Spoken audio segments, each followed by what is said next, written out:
This is part 2, a continuation of the reel prior to this, so please go watch that one first. Otherwise, this isn't going to make sense.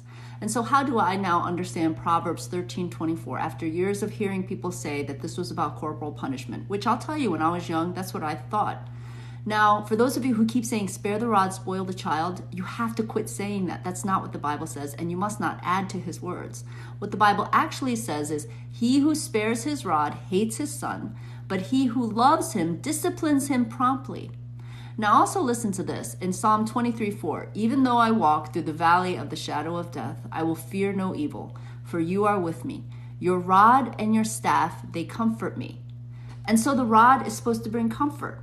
Why is it that the first thing people think of the rod is something to hit your kids with? Rather, first and foremost, you should be seeing it as a sign and as a symbol of the leadership and the responsibility and the call that God has placed on you to guide, love, teach, train up, discipline, and sacrifice for your family the way that a shepherd would.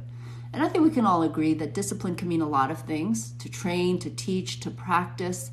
But in order to be able to discipline promptly, that means that you have to be present and you have to be engaged.